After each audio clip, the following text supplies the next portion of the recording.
നമസ്കാരം. 2 മിനിറ്റ്സിലേക്ക് സ്വാഗതം.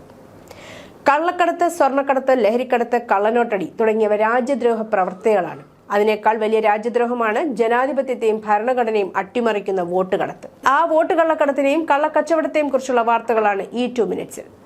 വോട്ടവകാശം പൗരന്റെ മൗലികാവകാശമാണല്ലോ. അതിലെ കൃത്രിമത്വം തടയാനാണല്ലോ തെരഞ്ഞെടുപ്പ് കമ്മീഷൻ SIR യത്നം നടത്തുന്നത്. അതിന്റെ പേരിലാണല്ലോ രാജ്യത്ത് വോട്ട് ചോരി ആക്ഷേപങ്ങൾ ഉയരുന്നത്. വോട്ടവകാശം ജനങ്ങളുടെ പ്രതിനിധിയായി ഒരാളെ തെരഞ്ഞെടുക്കാനാണല്ലോ. വോട്ട് ചെയ്യാതിരിക്കുന്നത് ഒരു തരത്തിൽ ഭരണഘടനാ വിരുദ്ധമായതിനാൽ മത്സരിക്കുന്നവരിൽ യോഗ്യതയില്ലെങ്കിൽ അത് രേഖപ്പെടുത്താൻ നോട്ട സംവിധാനവും വരുത്തിയിട്ടുണ്ട്. പക്ഷേ ഒരാളെ തോൽപ്പിക്കാൻ വേണ്ടി വോട്ട് ചെയ്യാമോ? ചെയ്യണോ? ഇവിടെ അതും നടക്കുന്നുണ്ട്. അങ്ങനെ തോൽപ്പിക്കാൻ സംഘടിതമായി വോട്ട് ചെയ്ത വിവരം സംഘടന തന്നെ പരസ്യമാക്കിയിരിക്കുന്നു. ഇപ്പോൾ വെളിപ്പെടുത്തുന്നത് പല പ്രമുഖ രാഷ്ട്രീയ പാർട്ടികളുടെയും യഥാർത്ഥ മുഖമാണ്. ജമാഅത്തെ ഇസ്ലാമി ഇവിടെ രാഷ്ട്രീയ പാർട്ടിയല്ല. മതമൗലികവാദമെന്നും തീവ്രവാദമെന്നും ഇസ്ലാമിക പ്രസ്ഥാനങ്ങളിൽ ചിലതു തന്നെ വിമർശിക്കുന്ന മൗദൂദിയൻ ആശയം നടപ്പാക്കി ഇസ്ലാമിക രാജ്യം സ്ഥാപിക്കാൻ ലക്ഷ്യമിട്ട് പ്രവർത്തിക്കുന്നവരാണവർ. ജനാധിപത്യത്തിൽ വിശ്വാസവുമില്ല. എന്നാൽ തെരഞ്ഞെടുപ്പുകളിൽ നിലപാട് പ്രഖ്യാപിച്ച് വോട്ട് ചെയ്യും. ഇപ്പോൾ വെൽഫെയർ പാർട്ടി എന്ന പേരിൽ അവർ പ്രത്യക്ഷ രാഷ്ട്രീയത്തിലുമുണ്ട്. ഈ സംഘടനയാണ് തോൽപ്പിക്കാൻ വോട്ട് ചെയ്യുന്ന വിചിത്ര ജനാധിപത്യ പ്രവർത്തനം വെളിപ്പെടുത്തുന്നത്.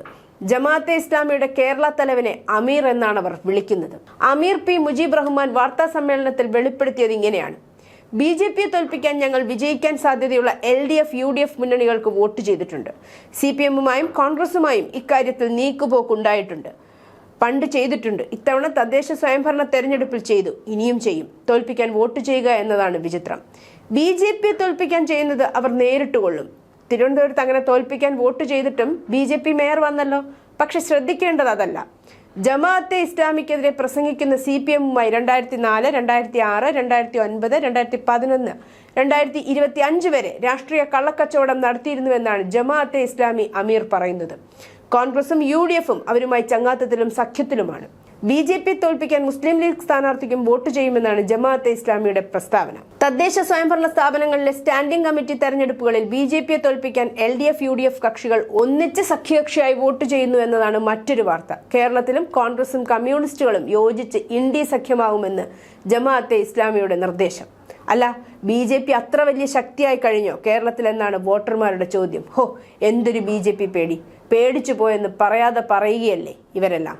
News desk, Janmabhumi.